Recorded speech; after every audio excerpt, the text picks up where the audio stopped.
Bienvenidos a Pasaporte Historia, soy Javi Rando y hoy vamos a entrar en uno de los misterios más fascinantes de nuestra historia, mapas que no deberían existir.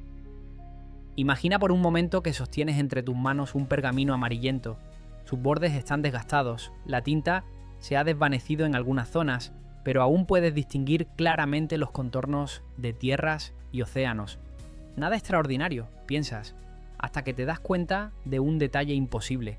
Ese mapa muestra con precisión territorios que según nuestra historia oficial no fueron descubiertos hasta siglos después. Este es el enigma que nos ocupa hoy. Mapas que desafían nuestra cronología, que plantean preguntas y nos obligan a reconsiderar lo que creemos saber sobre nuestro pasado. ¿Podría ser que civilizaciones antiguas poseyeran conocimientos geográficos que se perdieron en el tiempo? ¿Y si alguien cartografió el mundo mucho antes de lo que pensamos? ¿O es que hemos malinterpretado estos documentos atribuyéndoles una precisión que realmente no poseen?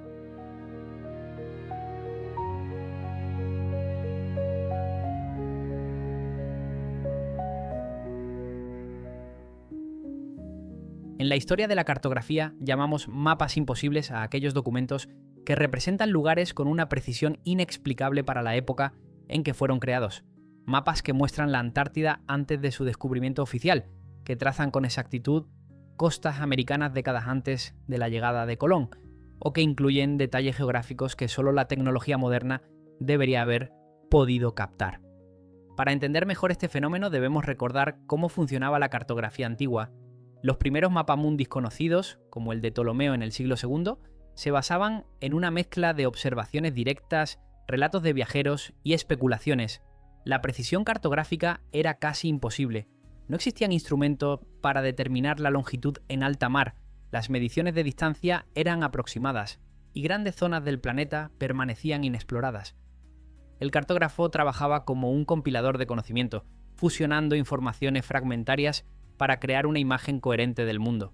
Cada mapa reflejaba tanto el conocimiento acumulado como los vacíos e incertidumbres de su época. Por eso, cuando encontramos mapas antiguos con detalles que parecen adelantarse a su tiempo, surge la perplejidad. Estos documentos anómalos han generado un apasionante debate entre historiadores, arqueólogos y aficionados a los misterios del pasado. ¿Son evidencias de conocimientos perdidos o meras coincidencias? ¿Representan pruebas de contactos intercontinentales olvidados o son falsificaciones modernas?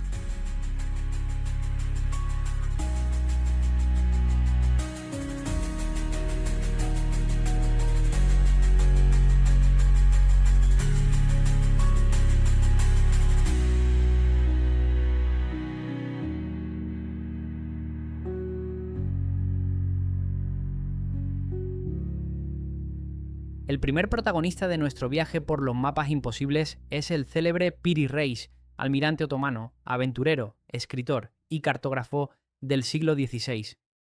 En 1513, apenas 2 décadas después del descubrimiento oficial de América, Piri Reis elaboró un mapa extraordinario sobre piel de gacela, en el que no solo representó de manera asombrosamente precisa las costas de África Occidental y América del Sur, sino que también trazó territorios y detalles que, oficialmente, nadie debía conocer en su tiempo. Este fragmento cartográfico, encontrado por casualidad en 1929 en el Palacio Topkapi de Estambul, fue bautizado por su autor como el Mapa de Colón y está dedicado a Solimán el Magnífico.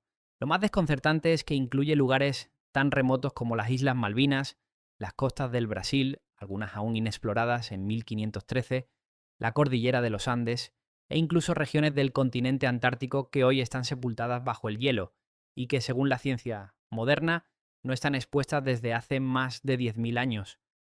Más allá de su precisión geográfica, el mapa está plagado de anotaciones escritas en turco otomano con grafía árabe, algunas de ellas fascinantes.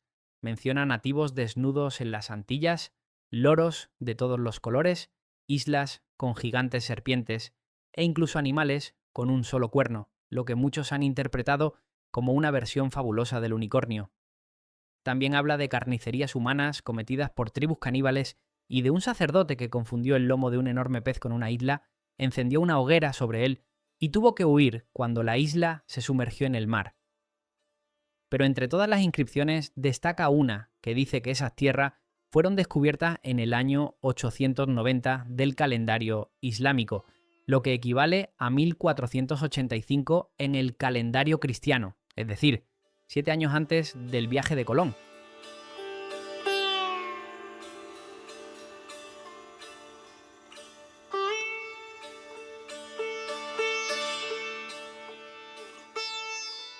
Según el propio texto del mapa, Colón poseía un libro antiguo en el que se describían estas tierras, sus riquezas y sus rutas.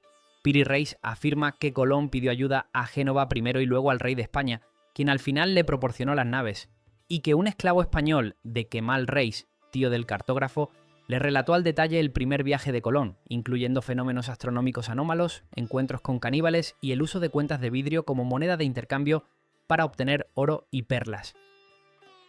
Finalmente, Piri Reis confiesa que su mapa fue creado a partir de una veintena de cartas náuticas y mapamundis antiguos, algunos de ellos fechados en tiempos de Alejandro Magno.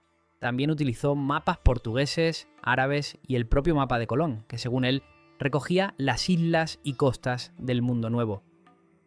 Todo ello lo redujo a una misma escala para confeccionar lo que él mismo define como un mapa sin igual en su siglo. Las verdaderas controversias surgieron en la década de 1950, cuando el capitán Arlington H. Mallory, experto en cartografía antigua, sugirió que el mapa mostraba la costa de la Antártida sin hielo. Esta afirmación fue posteriormente respaldada por el profesor Charles H. Hapgood, quien en su libro Maps of the Ancient Sea Kings argumentó que el mapa de Piri Reis debía estar basado en fuentes mucho más antiguas procedentes de una civilización desconocida, con capacidades cartográficas avanzadas. Según estos investigadores, el mapa muestra la costa de la Reina Maud en la Antártida, tal como sería sin su capa de hielo, algo imposible de conocer en el siglo XVI e incluso en siglos posteriores. La Antártida no fue oficialmente descubierta hasta 1820 y su costa bajo el hielo no pudo ser cartografiada con precisión hasta el desarrollo de tecnología de radar en el siglo XX. Pero entonces, ¿cómo explicar esta aparente anomalía? ¿Es el mapa de Piri Reis una muestra de conocimiento geográfico avanzado perdido? ¿Una compilación asombrosamente precisa de fuentes antiguas? ¿O un caso extraordinario de anacronismo histórico? Los escépticos argumentan que lo que Hapgood identificó como la Antártida es en realidad una distorsión de la costa sudamericana, resultado de las limitaciones cartográficas de la época. Otros sugieren que la similitud es mera coincidencia, producto de nuestra tendencia a encontrar patrones significativos donde solo hay casualidades.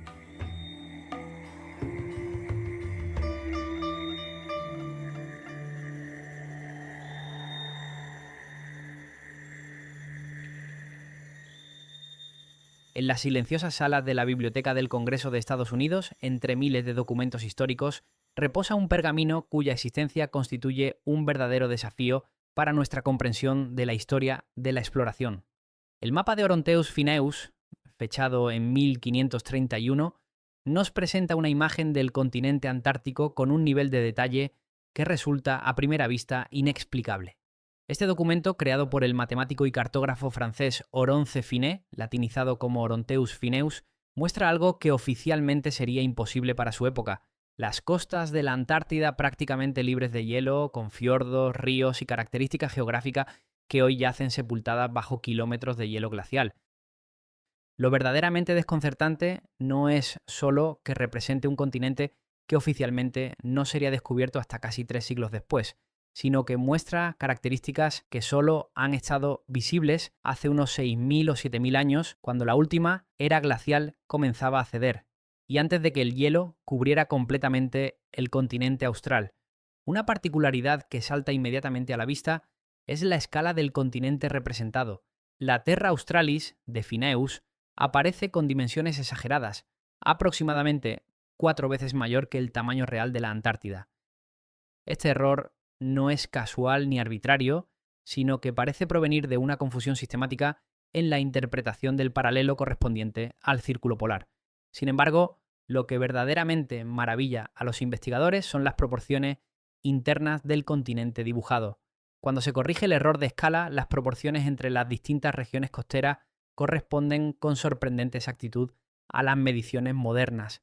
Es como si el cartógrafo hubiera tenido acceso a datos precisos sobre las dimensiones relativas del continente, pero hubiera malinterpretado su tamaño absoluto. Las líneas costeras muestran grados variables de precisión, como cabría esperar de un mapa compilado a partir de fuentes diversas.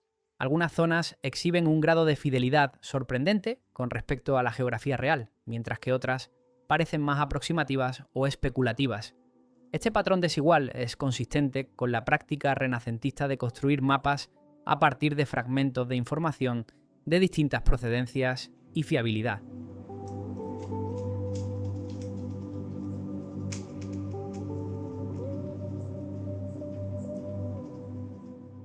Entre los muchos elementos intrigantes del mapa, uno resulta particularmente revelador: la ausencia de la península de Palmer.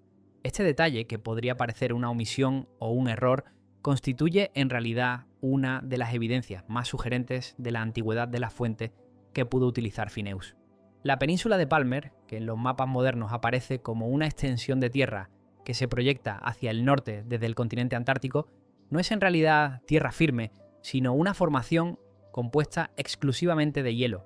Su ausencia en el mapa de Phineus sugiere que las fuentes originales podrían haber representado la Antártida en un periodo en que esta península helada aún no se había formado o tenía una configuración diferente. Este detalle específico resulta difícil de explicar como una mera coincidencia. Si el mapa fuera puramente especulativo, ¿por qué habría omitido precisamente una característica que solo la ciencia moderna ha identificado como no perteneciente a la masa continental propiamente dicha? Mientras las zonas costeras aparecen representadas con notable detalle, la región central del continente queda prácticamente en blanco en el mapa de Phineus. Esta ausencia de información sobre el interior podría interpretarse de varias maneras.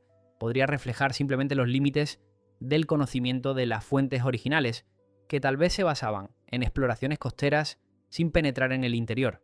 Alternativamente, podría indicar que ya en la época de las fuentes originales el centro del continente estaba cubierto de hielo, mientras que las costas permanecían parcialmente libres, lo que corresponde con los modelos paleoclimáticos que sugieren un deshielo gradual desde las costas hacia el interior. Si aceptamos la hipótesis de que el mapa de Phineus se basa en fuentes que representaban la Antártida parcialmente libre de hielo, nos enfrentamos a implicaciones revolucionarias para nuestra comprensión de la historia de la exploración humana. La última vez que grandes extensiones costeras de la Antártida estuvieron libres de hielo fue hace aproximadamente 6.000 o 7.000 años.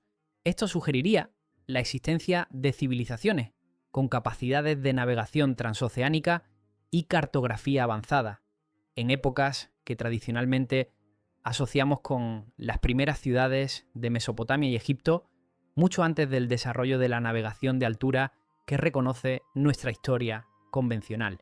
¿Cómo pudieron estas observaciones originales ser preservadas y transmitidas a través de milenios hasta llegar a manos de los cartógrafos renacentistas?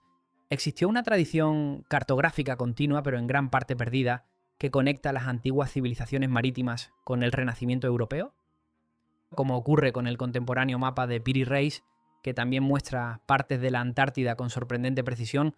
El mapa de Oronteus Phineus plantea más preguntas que respuestas. Los críticos argumentan, no sin razón, que la Terra Australis era un concepto teórico familiar para los geógrafos renacentistas, basado en la idea ptolemaica de que debía existir una gran masa terrestre en el hemisferio sur para equilibrar los continentes del norte. Sin embargo, esta explicación convencional no aclara satisfactoriamente la correspondencia entre características específicas del mapa y la geografía real de la Antártida, especialmente aquellas características que solo han estado visibles hace miles de años y que fueron totalmente inaccesibles para los observadores del siglo XVI. El mapa de Oronteus Phineus permanece como uno de los grandes enigmas de la historia de la cartografía. Representa un desafío tanto para las explicaciones convencionales como para las alternativas, recordándonos que nuestra comprensión del pasado humano es inevitablemente parcial e incompleta.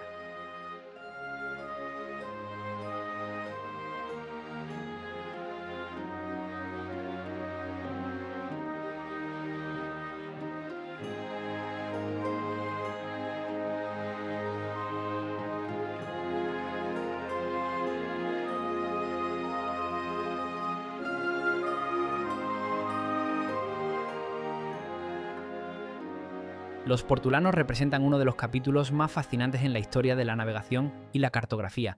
Estas cartas náuticas, verdaderas joyas del conocimiento marítimo medieval, trazaban líneas de navegación entre puertos que los marinos seguían para surcar los mares con relativa seguridad. Lo curioso es que estas rutas no eran las más cortas posibles, sino las más prácticas para la tecnología de la época. La explicación es elegante en su sencillez. Los portulanos trazaban líneas loxodrómicas, es decir, rutas que mantienen un ángulo constante respecto al norte magnético. Esto permitía a los navegantes mantener un rumbo fijo en su brújula durante todo el trayecto.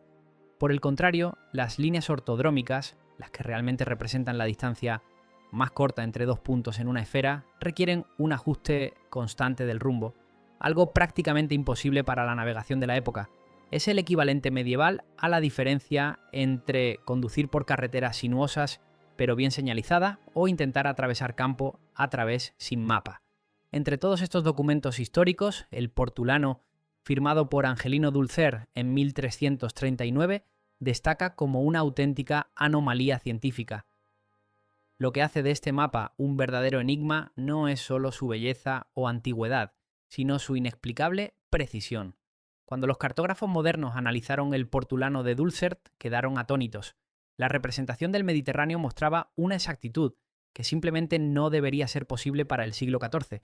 Las costas, bahías, penínsulas y distancias entre puertos aparecen con una fidelidad que desafía la tecnología disponible en aquel tiempo. No existían instrumentos de medición que permitieran tal precisión, ni mucho menos los conocimientos matemáticos necesarios para plasmarla en un mapa. La precisión del Mediterráneo contrasta dramáticamente con las imperfecciones en otras regiones del mapa. El Atlántico, el Mar Negro y otras zonas más alejadas muestran distorsiones significativas, como si provinieran de fuentes muy diferentes. Esta discrepancia ha llevado a los historiadores a teorizar que Dulcert podría estar copiando y combinando mapas de diversas procedencias, algunos de ellos de una exactitud inexplicable. Para comprender la magnitud de este misterio cartográfico basta con compararlo con mapas posteriores. Ni siquiera Gerhard Krimer, Mercator, el revolucionario cartógrafo del siglo XVI, cuyo sistema de proyección seguimos utilizando hoy, pudo igualar la precisión mediterránea del portulano de Dulcert, elaborado 2 siglos antes. La creación de un mapa como el de Dulcert requeriría no solo instrumentos precisos para medir latitudes y longitudes, algo extremadamente difícil en la época, sino también un profundo conocimiento de trigonometría esférica para proyectar correctamente una superficie curva en un plano. Estos conocimientos matemáticos no se desarrollarían plenamente hasta siglos después. ¿Cómo pudo entonces un cartógrafo medieval lograr semejante hazaña? Algunos expertos sugieren que podría estar copiando mapas aún más antiguos, quizás perdidos, procedentes de tradiciones cartográficas desconocidas. Otros plantean que el mapa podría haber sido refinado gradualmente a lo largo de generaciones de navegantes que corregían errores basándose en su experiencia directa. Este misterioso portulano nos recuerda que la historia del conocimiento humano no siempre sigue una progresión lineal. A veces hallamos en el pasado destellos de un saber que parece adelantarse a su tiempo, sugiriendo que algunas civilizaciones pudieron alcanzar niveles de comprensión científica que luego se perdieron o se olvidaron, esperando ser redescubiertos por generaciones futuras. Como tantos otros enigmas históricos, el portulano de Dulcert sigue desafiando nuestras concepciones sobre el desarrollo de la ciencia y la tecnología, recordándonos que el pasado aún guarda secretos que podrían transformar nuestra comprensión del conocimiento humano.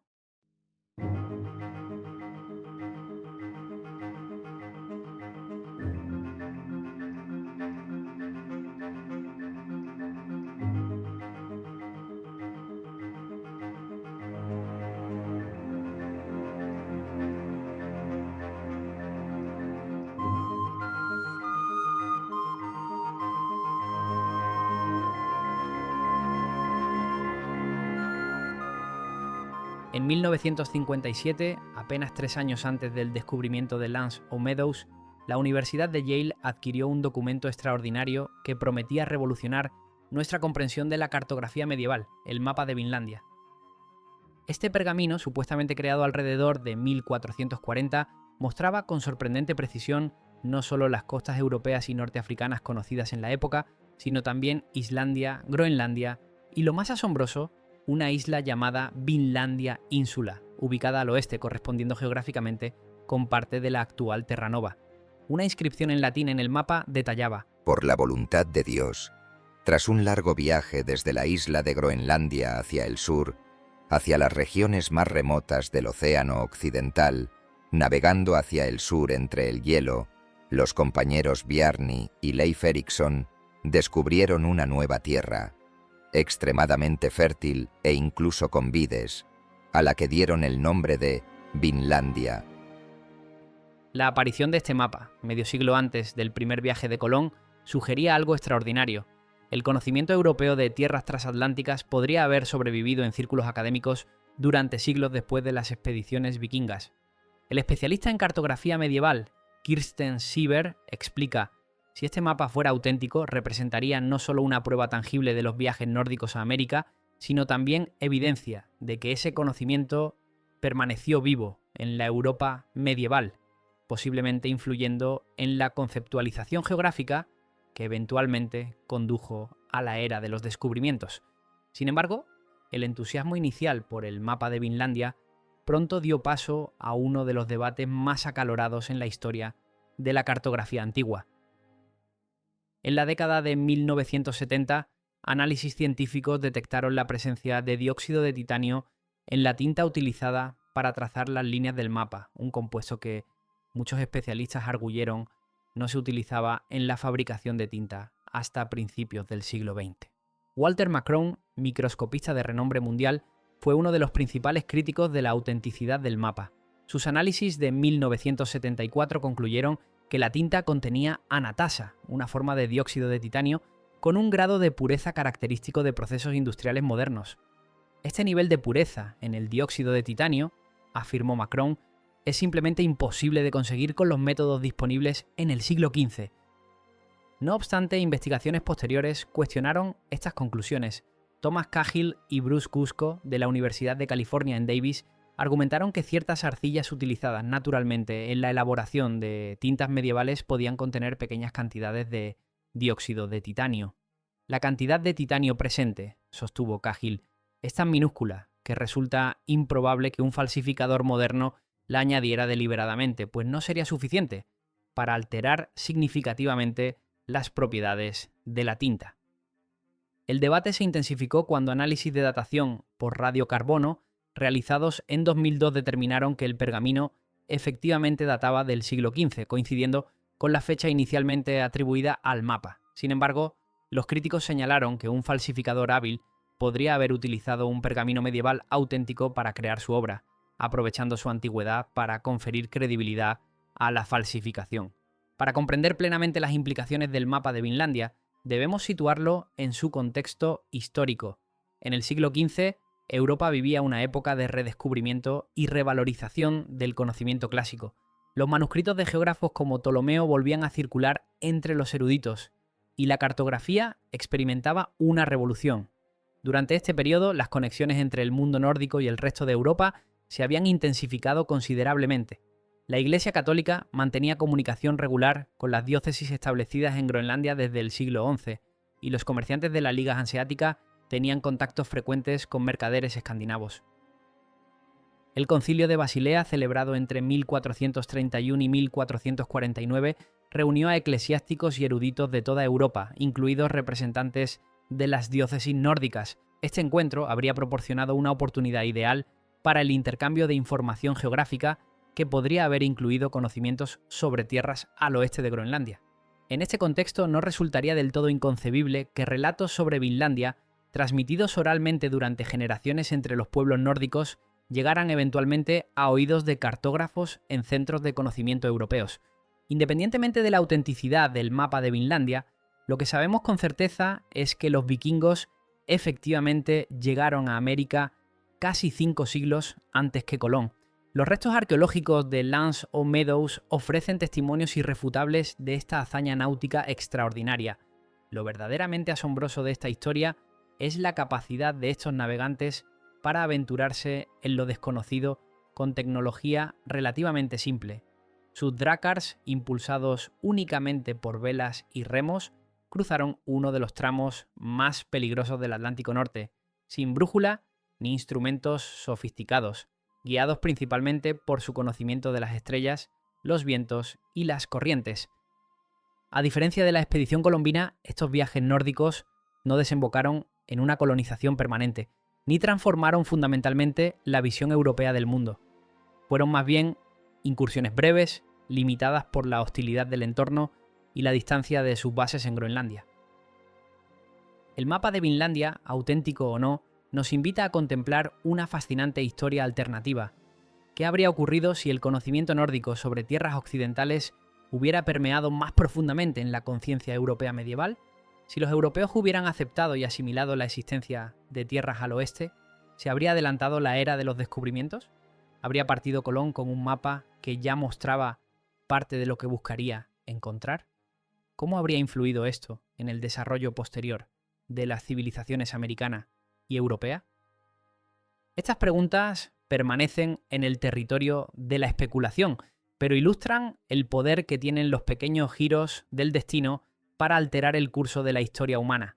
Existe también una leyenda que afirma que en 1398 un príncipe escocés llamado Henry St. Clair llegó a las costas americanas con una expedición de 12 buques y varios cientos de hombres, aunque algunos manuscritos y dibujos de plantas parecen apoyar esta hipótesis. Los historiadores mantienen una saludable cautela ante tales afirmaciones, recordándonos que los grandes redescubrimientos históricos muchas veces están rodeados de intereses diversos.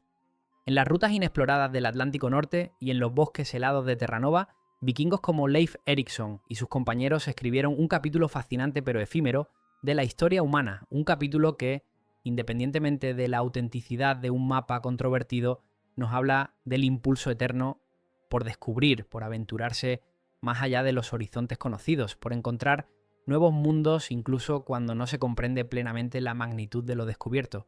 El verdadero legado de los vikingos en América no reside tanto en su impacto histórico inmediato, sino en lo que representa, un testimonio al espíritu explorador que siglos más tarde impulsaría a otros navegantes a seguir sus huellas, transformando para siempre el curso de la historia mundial.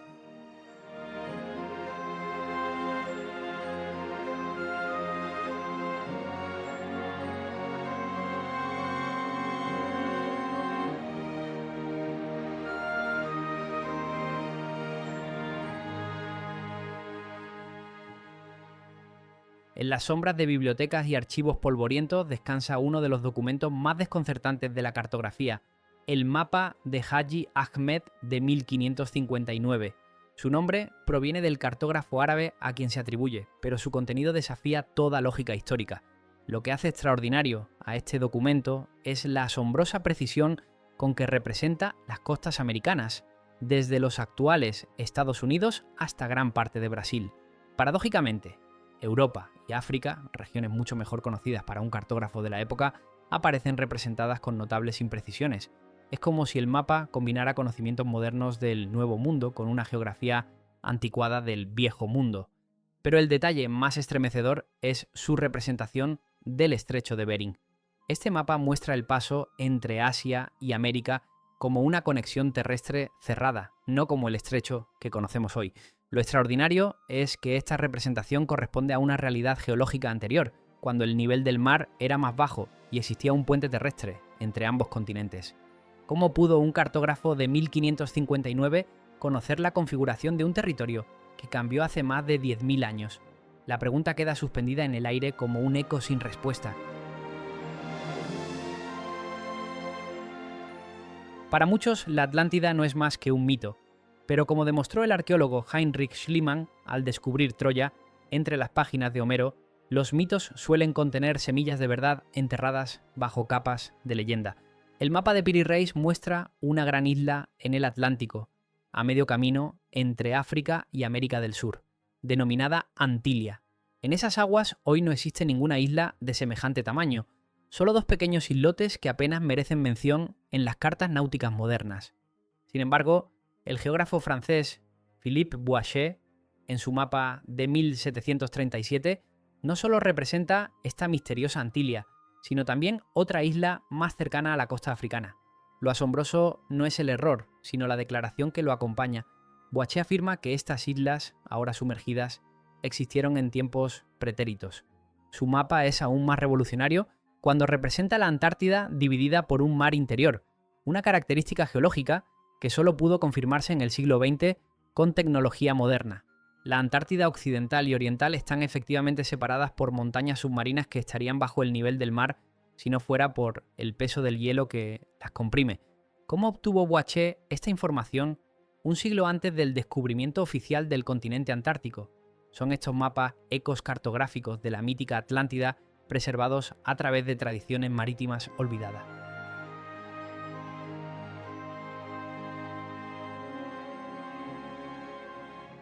Fechado en 1502, el mapa de Canerio destaca por su extraordinaria precisión al cartografiar las costas africanas. Está orientado al norte magnético de su época y los estudios confirman su origen alejandrino.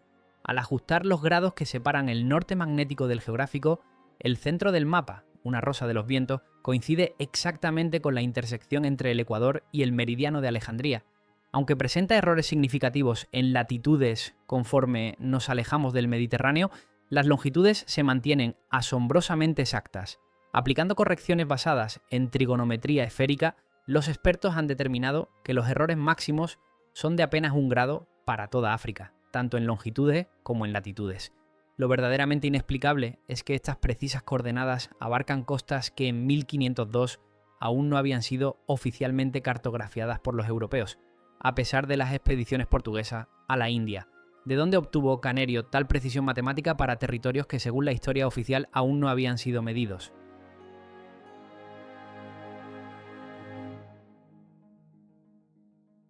En 1375 la familia judía Cresques de Mallorca produjo uno de los documentos cartográficos más extraordinarios de la historia, el Atlas Catalán. Esta obra maestra de la escuela mallorquina no solo destaca por su calidad artística, sino por elementos que parecen adelantarse a su tiempo. El Atlas muestra la enigmática Antilia en medio del Atlántico, la misma isla que aparece en el mapa de Piri Reis. Pero lo que verdaderamente perturba nuestra comprensión histórica es un detalle lingüístico. Contiene un nombre de procedencia indígena que Cristóbal Colón mencionaría en sus diarios personales más de un siglo después. Esta coincidencia sugiere que la familia Cresques, que posteriormente serviría a la corona portuguesa durante la era de las exploraciones, poseía conocimientos geográficos que se adelantaban a los descubrimientos oficiales. ¿Fue este atlas una de las fuentes secretas que inspiraron a los grandes navegantes del Renacimiento?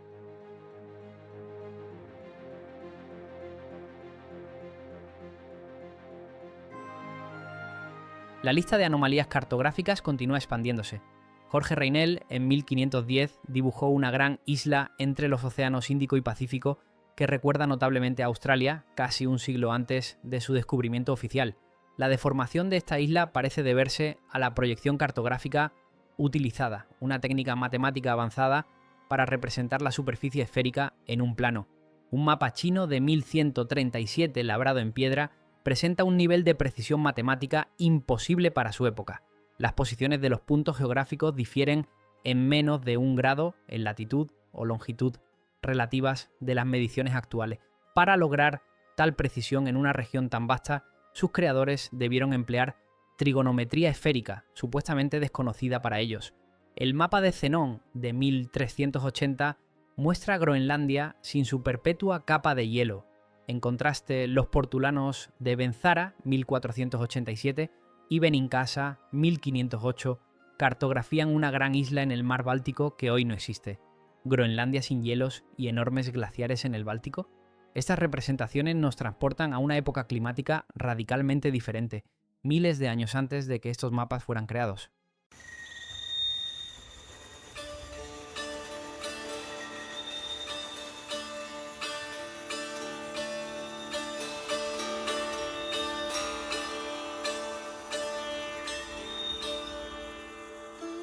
¿Cómo podemos explicar estos mapas aparentemente imposibles? A lo largo de los años se han propuesto diversas teorías, desde las más conservadoras hasta las más revolucionarias. La explicación más sencilla es que hemos malinterpretado estos mapas, atribuyéndoles una precisión que realmente no poseen. Lo que vemos como correspondencias exactas podrían ser simples coincidencias. amplificadas por nuestra tendencia a encontrar patrones significativos. Otra posibilidad es que estos mapas sean compilaciones de fuentes diversas, algunas basadas en exploraciones reales y otras en especulaciones. Las costas que interpretamos como la Antártida podrían ser representaciones distorsionadas de territorios conocidos o proyecciones teóricas de tierras que se creía debían existir para equilibrar el globo. También existe la posibilidad de que algunos de estos mapas sean falsificaciones modernas, creadas para respaldar teorías alternativas o simplemente para engañar a coleccionistas y académicos. Para los más aventurados, estos mapas podrían ser evidencia de conocimientos geográficos avanzados en civilizaciones antiguas, quizás culturas como la egipcia, la fenicia o incluso civilizaciones anteriores como la mítica Atlántida poseían capacidades de navegación y cartografía que luego se perdieron con el colapso de esas sociedades. Algunos investigadores, como Hapgood, han propuesto que estos mapas reflejan el conocimiento de una antigua civilización tecnológicamente avanzada que habría cartografiado el mundo antes del final de la última glaciación, cuando las costas tenían configuraciones diferentes a las actuales.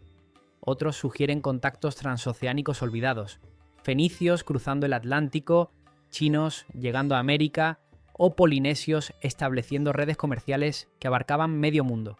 Estas expediciones habrían generado conocimientos geográficos que luego se integraron fragmentariamente en la cartografía medieval. Al final, lo que hace tan fascinantes a estos mapas imposibles es precisamente su capacidad para desafiar nuestras certezas. Nos recuerdan que la historia no es un libro cerrado, sino un relato en constante revisión. Quizás nunca sepamos con certeza si estos documentos representan conocimientos perdidos de civilizaciones antiguas, si son compilaciones de fuentes diversas que casualmente resultaron acertadas, o si son simplemente malinterpretaciones modernas. Lo importante es que nos invitan a cuestionar, a investigar, a mirar nuestro pasado con ojos nuevos. Los mapas imposibles nos recuerdan que entre la memoria y el mito podría esconderse una verdad más asombrosa de lo que imaginamos. Y hasta aquí el episodio de hoy en Pasaporte Historia. Si te ha gustado este viaje por los enigmas cartográficos de nuestro pasado, no olvides suscribirte a Pasaporte Historia para no perderte ningún episodio. Antes de despedirnos, me gustaría plantearte una pregunta. ¿Cuál de estos mapas crees que guarda el mayor secreto? Déjanos tu respuesta en los comentarios y comparte este episodio con otros amantes de la historia. Soy Javi Rando y esto ha sido Pasaporte Historia. Hasta el próximo viaje a través del tiempo.